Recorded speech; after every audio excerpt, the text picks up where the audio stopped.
여러분 안녕하십니까. 지난 4.10 총선에서 선관위가 투표지 분류기라고 부르고 있는 전자개표기가 투표 상황을 제대로 걸러내지 못해 개표 사무원들이 수검표 과정에서 직접 분류한 유효 투표지들이 무더기로 무효표로 합산돼 공식 발표됐다는 의혹이 제기돼서 논란이 일고 있습니다. 당연히 선관위 선거관리와 선거의 공정성과 신뢰도에 의문이 생길 수밖에 없고, 어떻게 이런 납득하기 어려운 일이 발생했는지 진상규명과 수사가 불가피하다는 지적이 높아지고 있습니다. 또 애당초 많은 문제점이 제기된 전자개표가 아니라 전면 수개표를 했더라면 이런 황당한 일이 원천적으로 생기지 않았을 것이라는 점에서 그동안 선거정의운동을 벌여온 애국시민들이 요구해온 전자개표 폐지와 전면 수개표로의 재원한 목소리가 한층 힘을 얻을 것으로 보입니다.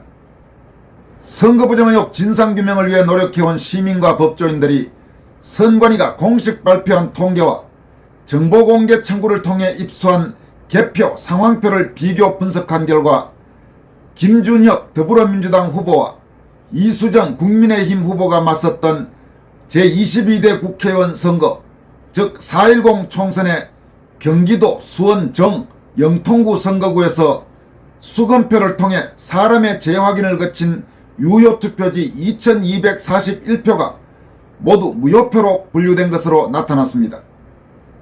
이번 총선에서 민주당 김준혁 후보가 당선된 수원정은 전국적으로 가장 무효표가 많이 나온 곳 중 하나로 꼽히고 있습니다. 중앙선관위 개표 결과에 따르면 수원정의 무효표는 모두 4,696표로 김 후보와 이 후보 간 표차인 2,377표보다 더 많았습니다. 개표 상황표에는 관외사전투표 재확인 결과 김준혁 후보에게 131표, 이수정 후보에게 132표가 심사 집계부를 거쳐 유효표로 분류된 것으로 표기됐습니다. 이에 따라 선관위는 이미 투표지 분류기가 분류한 김 후보 1176표와 이 후보 7299표에 재확인을 거친 263표를 합산해서 각각 김 후보 1307표, 이 후보 7431표를 관외사전투표의 최종 집계 결과로 발표했어야 합니다. 하지만 선관위는 김 후보가 1176표, 이 후보가 7299표를 득표한 것으로 발표했습니다. 이는 투표지 분류기를 거친 최초의 결과만 반영한 것이고 재확인된 263표는 아예 제외된 것입니다. 유효하게 집계되기는커녕 263표는 애초 선관위가 무효로 분류한 355표에 더해져서 전체 관외 무효표 618장에 섞이게 된 것입니다. 이 같은 집계 오류가 발견된 것은 관외 사전투표만이 아닙니다. 당일 투표는 1018표, 관내 사전투표 947표, 국외부재자 13표 등 수원 정에서만 모두 2241표가 무효로 처리됐다고 박주현 변호사 등은 공개하고 있습니다. 그러니까 지금 이게 무슨 이야기냐 하면 투표지 분류기, 소위 전자개표기를 거쳐서 나온 표들 중에 유무효 혹은 확실한 투표 결과가 불투명한 것들이 있어서 이번에 도입된 소위 수검표 과정에서 개표 사무원들, 사람들이 직접 눈으로 보고 유효표로 분류한 표들이 있었는데 그 표들이 유효표로 합산되기는커녕 모두 그냥 무효표로 돼버렸다는 겁니다. 있을 수가 없는 이야기죠. 그렇다면 수검표를 할 이유가 아예 없었던 거죠. 그러니까 상식적으로 있을 수 없는 일이 이번에 수원정 투개표 과정에서 발생했다는 겁니다. 이처럼 선관위가 발표한 전체 무효표 4,696표 가운데 실제로는 유효투표지로 분류돼야 할 2,241표가 합산됐다는 지적이 나옴에 따라 선거의 무결성이 훼손됐다는 의구심이 증폭되고 있습니다. 이와 관련해 박주현 변호사는 수원정 관내, 관외, 당일 모든 개표 상황표가 개표 결과와 다른데 이걸 어떻게 그냥 넘어갈 수가 있는가? 어떻게 이런 엉터리 결과가 공식 결과가 될 수 있는가라고 강도 높게 비판하면서 이번 의혹에 대한 철저한 수사를 촉구했습니다. 이어서 살펴볼 소식은 스카이데일리의 이른바 5.18 특별판 신문을 동료 시의원들에게 돌렸다가 좌익성향 단체들로부터 고발된 허식 전 인천시의회 의장이 경찰 조사 과정에서 무혐의 처분을 받았다는 소식입니다. 사실 너무나 당연한 그런 결정이죠. 그걸 갖고 처벌을 법적으로 할 수 있다고 생각한 자체가 참으로 웃기는 일이 아닐 수 없었는데, 한국에서는 그런 이상한 일이 워낙 많이 발생하니까 혹시라도 그 과정에서 황당한 법적 판단이 나오지는 않을까, 그렇게 일각에서는 우려했던 것이 사실입니다. 그러나 너무나 이 건은 법적 처벌 대상이 아니라는 점이 명백하기 때문에 경찰에서 무혐의 불송치 결정을 내린 것입니다. 인천경찰청 반부패 경제 1개는 이른바 5.18 민주화운동법 위반과 명예훼손 등의 혐의로 고발된 허식 전 인천시의회 의장에 대해서 혐의 없음, 즉 무혐의 결정으로 불송치 결정을 했습니다. 불송치 결정이란 것은 아예 혐의가 없기 때문에 경찰 단계에서 끝내고 검찰로 송치를 하지 않는다는 뜻입니다. 그러니까 아예 기소 대상도 되지 않는다고 그렇게 경찰에서 판단하고 사건을 종결한 것입니다.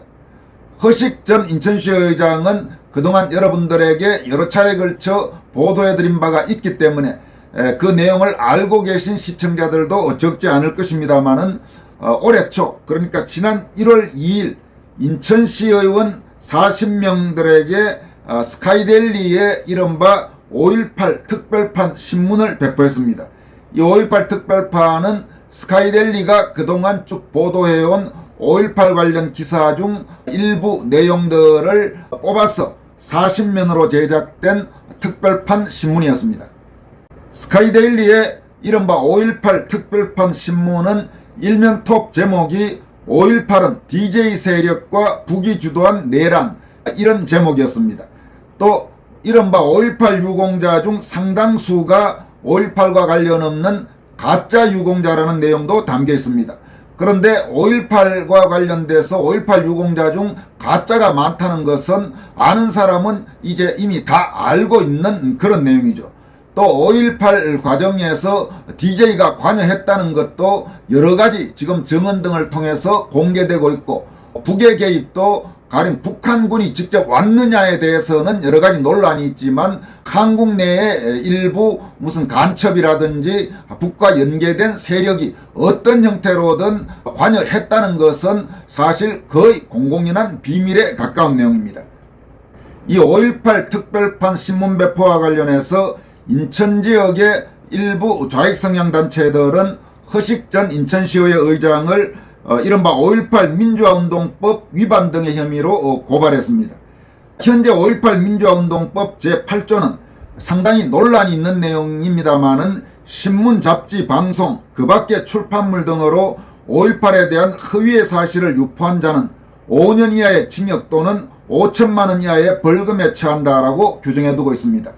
다만 시사사건이나 역사의 진행 과정에 관한 보도를 위한 것이거나 그 밖에 이와 유사한 목적을 위한 경우에는 처벌하지 아니한다, 이런 예외 조항도 포함되어 있습니다. 허식 전 의장 변호인은 수사 과정에서 허식 전 인천시의 의장은 5.18에 대한 판단 없이 단순히 신문을 전달했을 뿐이고 의정활동에 참고하라는 의미에서 배포한 것이라면서 이것이 법적 처벌 대상이 없다라고 강력히 반박했습니다.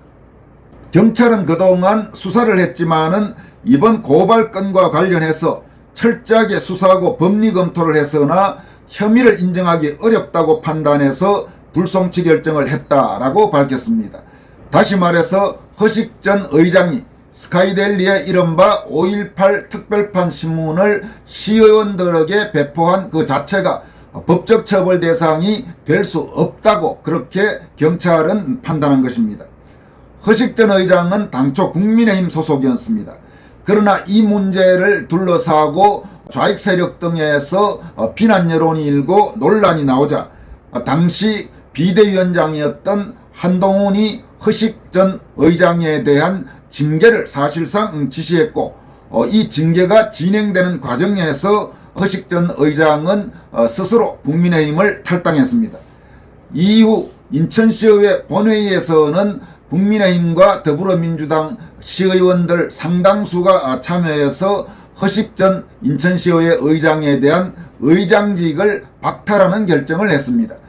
이 사건과 관련해 특히 허식 전 인천시의회 의장에 대해 상세하게 그 내용을 살펴보지도 않고 좌파 성향 그런 세력에서 비난하는 목소리가 나오기 무섭게 바로 징계를 사실상 지시하고 주도했던 한동훈에 대해 자유파 진영 애국 인사들 사이에서는 거센 비판이 제기된 바가 있습니다. 너무나 당연한 결과지만 허식 전 의장에 대한 경찰의 무혐의 처분, 그렇다면 그동안 허식 전 의장을 몰아붙였던 그 세력들은 도대체 지금 어떻게 처리해야 될 것인지 우리가 생각해보지 않을 수가 없습니다. 지금까지 권순할TV였습니다. 여러분 고맙습니다.